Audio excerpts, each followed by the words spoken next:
Welcome to live ज्ञान net. मैं विनय आनंद आप सबका हमारे इस चैनल पर बहुत बहुत स्वागत करता हूं।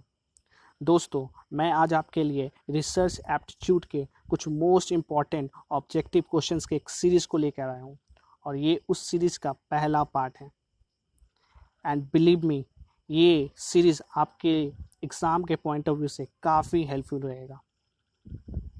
जैसा कि दोस्तों आप सभी जानते हैं, रिसर्च एप्टीट्यूड आपके एग्ज़ाम के पॉइंट ऑफ व्यू से काफ़ी इम्पॉर्टेंट रोल रखता है और कुछ ऐसे एस्पायरेंट्स भी हैं जिनका पेपर 1 और पेपर 2 दोनों में रिसर्च एप्टीट्यूड के क्वेश्चंस आते हैं, तो उनके लिए ये टॉपिक और भी इम्पॉर्टेंट हो जाता है। तो चलिए लेट्स सी। फर्स्ट क्वेश्चन है, the longitudinal approach of research deals with horizontal research, long term research, short term research, none of the above. दोस्तों, सबसे पहले हम लोग जानते हैं लॉन्गिट्यूडनल अप्रोच ऑफ रिसर्च क्या होता है। तो दोस्तों, वैसा रिसर्च जब हम किसी वेरिएबल्स को लेकर जब उसे लॉन्ग ड्यूरेशन ऑफ टाइम के लिए उस पर रिसर्च करते हैं, तो वैसा research longitudinal approach of research कहलाता है। तो दोस्तों, इसमें सही आंसर क्या हुआ? लॉन्ग टर्म रिसर्च, यानी लॉन्गिट्यूडनल अप्रोच ऑफ रिसर्च क्या है? एक लॉन्ग टर्म रिसर्च है। तो answer B is correct. Next question देखते हैं। नेक्स्ट क्वेश्चन है, action research is a type of. Action research किस टाइप का है? अप्लाइड रिसर्च है, क्वांटिटी रिसर्च है, सर्वे रिसर्च है या पॉपुलेशन रिसर्च है? तो दोस्तों, एक्शन रिसर्च क्या है? ये एक अप्लाइड रिसर्च का ही टाइप है। ये एक्शन रिसर्च क्या है? अप्लाइड रिसर्च का ही एक टाइप है। दोस्तों, जैसे यहाँ देखते हैं हम लोग, यहाँ टाइप्स ऑफ रिसर्च की चर्चा की जा रही है। पहला क्राइटेरिया है, अलग अलग क्राइटेरिया पर अलग अलग टाइप्स के रिसर्च होते हैं। तो एक क्राइटेरिया है on the basis of objectives. On the basis objectives को लेकर रिसर्च के 3 टाइप्स हैं। फंडामेंटल रिसर्च है, अप्लाइड रिसर्च है और एक्शन रिसर्च है। On the basis of nature of data, data के नेचर के बेसिस पर कौन कौन से रिसर्च है? तो क्वालिटेटिव रिसर्च है और क्वांटिटेटिव रिसर्च है। ये 2 रिसर्च ऐसे रिसर्च हैं जो डेटा के नेचर के बेसिस पर डिवाइड किए हुए हैं। फिर थर्ड है on the basis of nature of findings, कि किस प्रकार का हमारा रिसर्च का फाइंडिंग्स आ रहा, उसको लेकर इसे 3 भाग में बांटा गया है। एक्सप्लानेटरी रिसर्च, एक्सप्लोरेटरी रिसर्च और डिस्क्रिप्टिव रिसर्च। नेक्स्ट है on the basis of experimental manipulation, यानी डेटा के मैनिपुलेशंस को लेकर रिसर्च को टाइप्स में कितने टाइप्स में बांटा गया है? तो एक है एक्सपेरिमेंटल रिसर्च और एक है नॉन एक्सपेरिमेंटल रिसर्च। नेक्स्ट है on the basis of approach involve, किस तरह के अप्रोच इन्वॉल्व है रिसर्च में, तो उसको लेकर 2 रिसर्च है, लॉन्गिट्यूडनल रिसर्च और क्रॉस सेक्शन रिसर्च। जैसे कि मैंने पहले भी चर्चा किया, लॉन्गिट्यूडनल रिसर्च ये लॉन्ग टर्म के लिए ऑन द किसी वेरिएबल को फिक्स करके, और लॉन्ग टर्म तक के लिए जब रिसर्च करते हैं तो उसे लॉन्गिट्यूडनल रिसर्च करते हैं। तो दोस्तों, बढ़ते हैं नेक्स्ट क्वेश्चन पर। नेक्स्ट क्वेश्चन है, which of the flowing variables can not be express in qualitative terms? कह कि इनमें से कौन सा ऐसा वेरिएबल्स है जो क्वालिटेटिव टर्म्स को एक्सप्रेस नहीं करता है? तो ऑप्शंस है socio economic status, marital status, numerical aptitude और प्रोफेशनल एटीट्यूड। ओके, तो देखते हैं हम लोग 2 टर्म होता है, एक होता है क्वालिटेटिव टर्म्स और एक होता है क्वांटिटेटिव टर्म्स। तो क्वालिटेटिव टर्म्स क्या होता है? तो क्वालिटेटिव टर्म्स वैसे टर्म्स होते हैं जो क्वालिटी को बताते हैं, और क्वांटिटेटिव टर्म्स क्या होते हैं? जो क्वांटिटी को बताते हैं। क्वांटिटी दैट मीन्स क्या हुआ? जो एक न्यूमेरिकल वैल्यू को बताते हैं, एक डेटा को बताते हैं। ठीक, तो वो क्या क्वान्टिफाई, यानी जब हम किसी टर्म को जब क्वांटिफाई करते हैं, तो क्वांटिफाई करने का मतलब क्या होता है कि हम उससे नंबर्स, एक नंबर से डिनोट करते हैं। तो वैसा वो क्या होता है? क्वांटिटेटिव टर्म्स होता है। तो यहाँ पूछ रहा है कि इसमें से कौन क्वालिटेटिव टर्म्स नहीं है? तो क्या हो गया हमारा आंसर न्यूमेरिकल एप्टीट्यूड। ये क्या है? नंबर को डिनोट कर रहा है, तो ये क्या है? एक तरह का क्वांटिटेटिव टर्म्स है। यहाँ देखते हैं, यहाँ पे एक डिफरेंस दिया हुआ है qualitative versus quantitative method. Qualitative और क्वांटिटेटिव मेथड्स में, क्वालिटेटिव रिसर्च और क्वांटिटेटिव रिसर्च में क्या डिफरेंसेस है? तो फर्स्ट यहाँ देख रहे हैं क्या कि क्वालिटेटिव जो होता है, क्वालिटेटिव मेथड होता है वो एक एक्सप्लोरेटरी मेथड होता है, उसमें इन्वेस्टिगेशन होता है, यानी रिसर्च में वो रिसर्च को एक्सप्लोर किया जाता है, उसके इन डेप्थ स्टडी किया जाता है, तो वो क्या होता है क्वालिटेटिव होता है।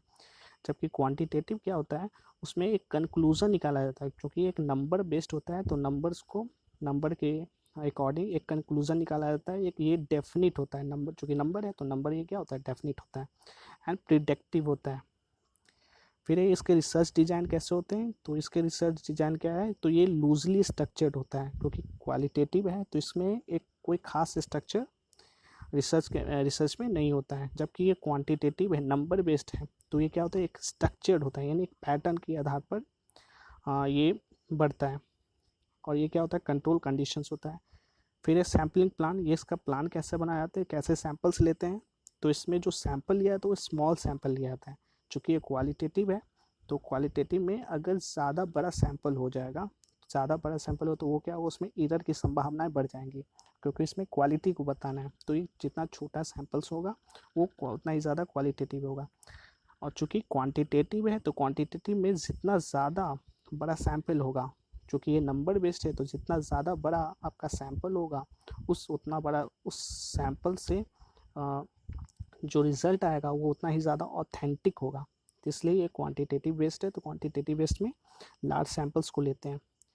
टाइप्स ऑफ अप्रोच, तो ये लूजली स्ट्रक्चर्ड होता है, और जबकि ये फॉर्मेटेड एक फॉर्मेट पर बना होता है, नंबर्स पे बेस्ड है।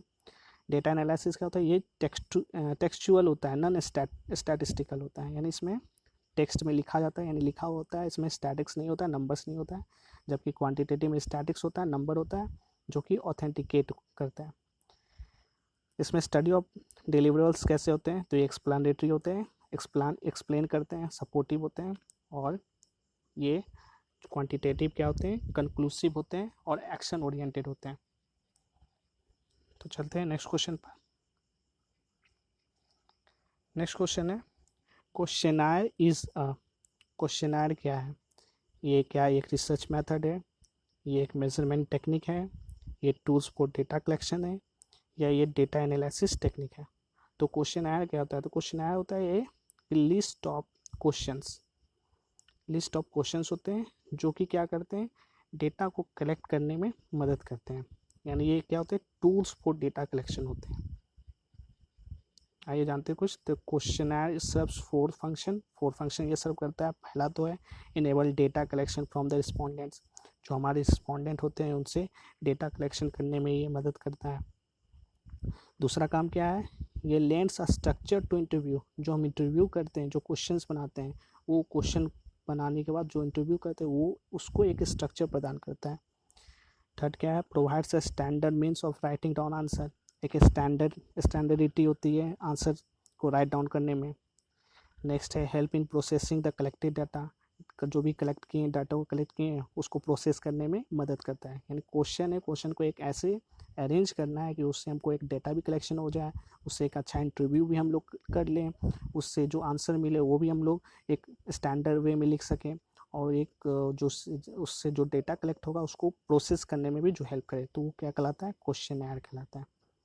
ओके दोस्तों, नेक्स्ट क्वेश्चन पर बढ़ते हैं। देखिए यहाँ पे क्वेश्चनर का एक सैंपल दिया हुआ है, कैसा क्वेश्चनर होता है।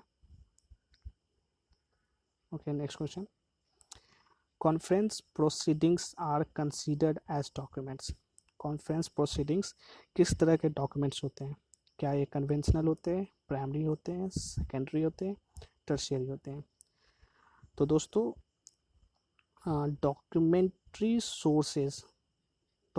सोर्सेज तीन टाइप्स के होते हैं, एक प्राइमरी होते हैं, एक सेकेंडरी होते हैं, और एक टर्शियरी होते हैं। यानी जो डॉक्यूमेंट के कैसे कैसे सोर्स होते हैं, किस सोर्स से डॉक्यूमेंट्स को रिट्रीव किया जाता है, तो तीन तरह के होते हैं, प्राइमरी, सेकेंडरी एंड टर्शियरी। और जो कॉन्फ्रेंस प्रोसीडिंग्स है वो क्या होते हैं, प्राइमरी सोर्स ऑफ डॉक्यूमेंट होते हैं, डॉक्यूमेंट सोर्स होते हैं। आइए कुछ विस्तार से इसको जाने। Documentary source, primary, secondary and tertiary. तो प्राइमरी क्या होते हैं, प्राइमरी सोर्सेज ऐसे सोर्स होते हैं जो फर्स्ट हैंड सोर्सेज होते हैं, यानी फर्स्ट हैंड जो इन्फॉर्मेशंस हैं, जो प्योर इन्फॉर्मेशंस हैं, वो क्या कहलाते हैं, प्राइमरी कहलाते हैं। सेकेंडरी क्या होते हैं, सेकेंडरी क्या होते हैं, वैसे इन्फॉर्मेशन जो प्राइमरी इन्फॉर्मेशन से कंडेंस हो के आते हैं, उस रीपैकेज होके आते हैं, यानी छोटा फॉर्म। प्राइमरी इंफॉर्मेशन का जो छोटा फॉर्म होता है वो क्या होता है, सेकेंडरी सोर्स होता है। और टर्शियरी क्या होता है, जब टर्शियरी क्या होता है, प्राइमरी और सेकेंडरी तक पहुंचने का ये एक चाबी होता है, की होता है, टूल होता है, जिससे हम लोग प्राइमरी और सेकेंडरी तक आसानी से पहुंच पाते हैं। तो प्राइमरी सोर्स में periodical, research report, conference proceedings, patents, standards, trade literature, thesis.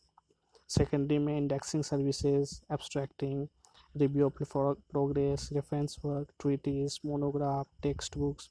Tertiary में year book and directories, bibliographies, location, list of periodicals, list of indexing, guides, list of research in progress and guide to professional organisation. Next बढ़ते हैं, survey research studies.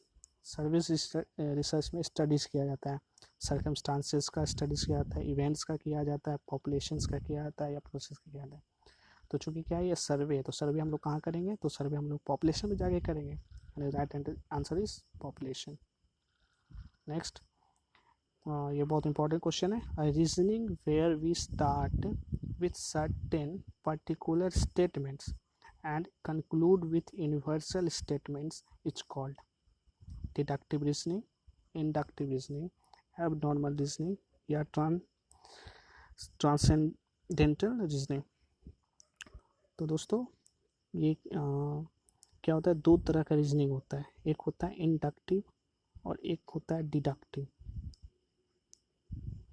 तो question कर रहा है कि particular statement and conclude with universal statement, यानी हमारे पास दिया हुआ एक स्टेटमेंट दिया हुआ, एक पर्टिकुलर एक खास स्टेटमेंट दिया हुआ, और उस स्टेटमेंट से हमको क्या करना है, एक बड़ा, एक जनरलाइज, एक यूनिवर्सल स्टेटमेंट को बनाना है। यानी हम क्या करें, एक छोटे स्टेटमेंट से एक बड़ा की ओर जा रहे हैं, यानी जब हम छोटे से बड़े की ओर जाते हैं तो वैसे रीजनिंग करते हैं इंडक्टिव रीजनिंग। यानी हम लोग क्या करें, इंडक्ट कर रहे हैं, यानी बड़े कर रहे हैं। और वही क्या होता है, जब उस यूनिवर्सल स्टेटमेंट से, उस बड़े स्टेटमेंट से जब छोटे स्टेटमेंट को डिराइव किया जाता है, यानी बड़े से जब छोटा जाता है, तो यहाँ क्या करें, घटते जाता है, डिक्रीज हो रहा है, यानी वो क्या कहलाता है, डिडक्टिव रीजनिंग। तो यहाँ क्वेश्चन कह रहा है कि पर्टिकुलर स्टेटमेंट यानी छोटे स्टेटमेंट से बड़े स्टेटमेंट यूनिवर्सल स्टेटमेंट के पास जा रहा है, तो वो ऐसा रीजनिंग क्या कहलाया, इंडक्टिव रीजनिंग। तो answer is B, inductive reasoning. यहाँ पर कुछ डिफरेंस है इंडक्टिव रीजनिंग और डिडक्टिव रीजनिंग है, चलिए देखते हैं। इंडक्टिव रीजनिंग क्या है, derives general principle from the specific, यानी जब स्पेसिफिक से जब क्या कहते हैं, जनरल प्रिंसिपल को डिराइव किया जाता है, वो कहलाता है इंडक्टिव रीजनिंग। और जबकि डिडक्टिव रीजनिंग क्या है, reasoning flows from general to specific, यानी एक बड़े जनरल आपके पास प्रिंसिपल है और उससे एक स्पेसिफिक एक छोटा बना रहे हैं, तो आपका कहलाया डिडक्टिव रीजनिंग। जैसे यहाँ एग्जांपल देखिए, all organism are made of cells based on year of findings from biologist. ये क्या है, इंडक्टिव रीजनिंग, कि जितने भी ऑर्गेनिज्म है वो सेल्स के बने होते हैं, और ये क्या है, बरसों के बायोलॉजिस्ट के फाइंडिंग है। डिडक्टिव रीजनिंग का यहाँ क्या है, if all organism are made of cell, जैसे कि आपको पता है कि सभी ऑर्गेनिज्म सेल्स के बने होते हैं, और ह्यूमन भी एक ऑर्गेनिज्म है, इसलिए क्या होगा, then humans are made of cell, तो ह्यूमन भी क्या होंगे, सेल्स के बने होंगे। यानी क्या, एक जनरलाइज आपके पास स्टेटमेंट था कि क्या, कि सभी ऑर्गेनिज्म जो हैं वो सेल्स के बने होते हैं, और इससे एक छोटा एक स्पेसिफिक स्टेटमेंट लाया गया कि ह्यूमन भी क्या होंगे, वो सेल्स के बने होंगे। तो क्या हो गया, एक जनरलाइज से जनरल से स्पेसिफिक की ओर बढ़े, तो ऐसा रीजनिंग क्या कहलाया, डिडक्टिव रीजनिंग। नेक्स्ट क्वेश्चन देखते हैं, a research design is a, research design क्या होता है, a series of guide post, a series of sampling, a hypothetical statement, a controller of variance.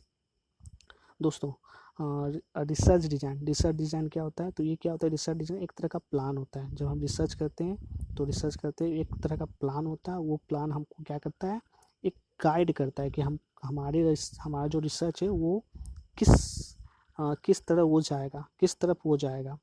ठीक, कैसे हमको करना है, क्या क्या करना है, कौन से टूल्स को यूज़ करना है, तो वो सारी बातें वो क्या होते हैं, वो उस रिसर्च डिज़ाइन में आती हैं। तो रिसर्च डिज़ाइन क्या है? A series of guide post.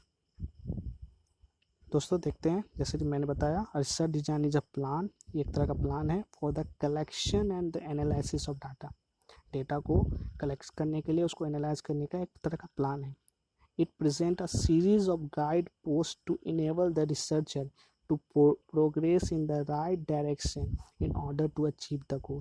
अपने गोल्स को अचीव करने के लिए रिसर्चर को एक सही डायरेक्शन, एक राइट डायरेक्शन दिखाता है, यानी एक तरह का गाइड के रूप में ये काम करता है। जैसे हम लोग जानते हैं कि जब हम कोई टूरिस्ट प्लेस पे जाते हैं तो वहाँ पे गाइड होता है, वो गाइड क्या करता है, आपको एक सही राह दिखाता है उस टूरिस्ट को।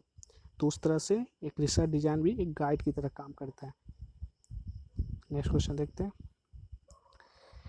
इन अ सर्वे द रिस्पोंडेंट में नॉट आंसर वन और more question, such data is called.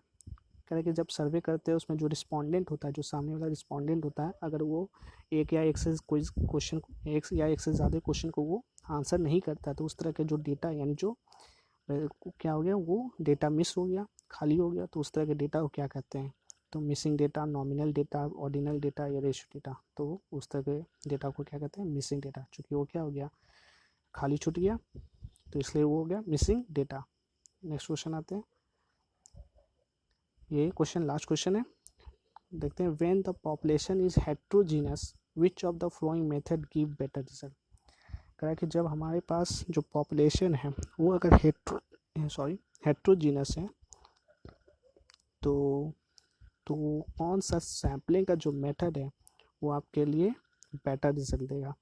क्या वो परपोसिव सैम्पलिंग है, या क्या वो कोटा सैम्पलिंग है, क्या वो रैंडम सैम्पलिंग है, क्या वो स्ट्रैटिफाइड रैंडम सैम्पलिंग है? तो हमारे पास दो तरह का पॉपुलेशन होता है, एक होता है होमोजीनस और एक होता है हेट्रोजीनस। ठीक, तो होमोजीनस का मतलब क्या होता है कि वैसा एंटिटी जिसमें सभी एक समान होते हैं, वो होते हैं हेमोजीनस। और हेट्रोजीनस का मतलब होता है वैसे एंटिटी जिसमें अलग अलग तरह के लोग होते हैं, यानी विषमताएं आती है। होमोजीनस में समानताएं होती हैं और हेट्रोजीनस में विषमताएं होती हैं, अलग अलग होते हैं। तो जब भी हमारे जैसे क्लासरूम की बात की जाए, तो क्लासरूम में क्या होता है कि उसमें कुछ बच्चे बॉयज़ होते हैं, कुछ गर्ल्स होते हैं, कुछ अलग कास्ट के होते हैं, कुछ अलग बैकग्राउंड से आते हैं, तो क्या होते हैं, बहुत ही विषमताएं, हेट्रोजीनस। वैसा पॉपुलेशन क्या है, हेट्रोजीनस है। अब करा उस हेट्रोजीनस में से अगर हमको बेटर रिजल्ट लेना है तो किस तरह का सैम्पलिंग मेथड यूज़ करेंगे? तो क्या करते हैं, तो हेट्रोजीनस, क्योंकि हेट्रोजीनस अलग अलग है, तो उसमें से हम क्या करते हैं, एक कुछ ग्रुप्स बना लेते हैं हम लोग, दो या तीन कुछ ग्रुप्स बना लेते हैं, और उसमें क्या होता है, एक ही तरह के एंटिटी को रखते हैं। जैसे अगर क्लासरूम का बात किया जाए, अगर बॉयज़ और गर्ल्स मिक्स हैं तो एक एंटिटी, एक ग्रुप बना लिए बॉयज़ का, एक बना लिए गर्ल्स का। तो जिसमें बॉयज़ है तो उसमें सिर्फ बॉयज़ हो गया, जिसमें सिर्फ गर्ल्स हैं उसमें गर्ल्स हो गया। और फिर उसमें क्या किया जाता है, फिर रैंडमली उनमें से बॉयज़ इस वाले बॉयज़ वाले से सिलेक्ट किया जाता है, गर्ल्स वाले में से रैंडमली फिर उसको सिलेक्ट किया जाता है। तो जब हेट्रोजीनस पॉपुलेशन में से जब हम लोग क्या करते हैं, सैम्पलिंग को इकट्ठा करते हैं, तो उसको क्या करते हैं, अलग अलग तरह के ग्रुप्स को बनाते हैं, जिससे हम लोग स्ट्रेटा कहते हैं उसे ही। और फिर उसके बाद हम लोग उससे सैंपल कलेक्ट करते हैं, तो इस तरह के सैम्पलिंग को स्ट्रैटिफाइड रैंडम सैम्पलिंग कहते हैं।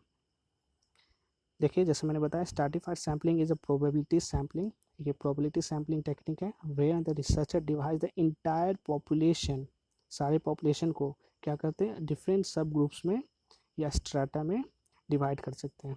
देन उसके बाद रैंडमली सेलेक्ट करते हैं the final subject proportional from the different strata, अलग अलग स्ट्रेटा से रैंडमली सेलेक्ट करते हैं। इन स्ट्रैटिफाइड रैंडम सैम्पलिंग और स्ट्रैटिफिकेशन, इसको स्ट्रैटिफिकेशन भी कहा जाता है। The strata are form based on a members share attributes और कैरेक्टरिस्टिक्स सच एज, अलग अलग एज पर, जेंडर के आधार पर, सोशियो इकोनॉमिक स्टेटस के आधार पर, रिलीजन के आधार पर हम लोग इसको अलग अलग स्ट्रेटा में बांटते हैं। Stratified random sampling is also called proportional random sampling, इसको प्रोपोर्शनल रैंडम सैम्पलिंग और कोटा रैंडम सैम्पलिंग भी कहा जाता है। In contrast to cluster sampling, in stratified sampling the groups cluster strata are external heterogeneous but internally, जैसे मैंने बोला कि जो स्ट्रेटा हम लोग बनाते हैं तो वो क्या होता है, उसके इंटरनली वो सारे इंटरनल जो एंटिटी होती है वो होमोजीनियस होते हैं, एक जैसे होते हैं, लेकिन जब वो अलग होते हैं तो वो क्या होते हैं, हेट्रोजीनियस होते हैं। देखिए जैसे यहाँ पे एक पिक्चर में दिखा हुआ है, ये 3 तरह का है, एक ये रेड कलर का, एक वाइट कलर का और ये ग्रीन कलर का, और इसको क्या किया गया, 3 अलग अलग स्ट्रेटा बना दिया गया है।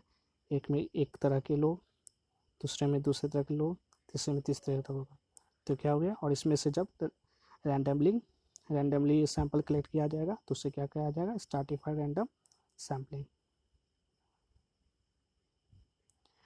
So thank you. अगर आपको ये वीडियो अच्छा लगा हो तो प्लीज़ इसे लाइक करें, सब्सक्राइब करें, और आपको किसी भी तरह का प्रॉब्लम हो तो ज़रूर कमेंट करें, आपको ये वीडियो कैसा लगा हमें लिख के ज़रूर बताएं, और मैं आपके लिए इसी तरह का वीडियो को नेक्स्ट सेकेंड पार्ट लेकर आऊँगा, जिसमें कुछ 10 क्वेश्चन और हम लोग सीखेंगे और अपने कॉन्सेप्ट को बिल्ड करते चले जाएंगे।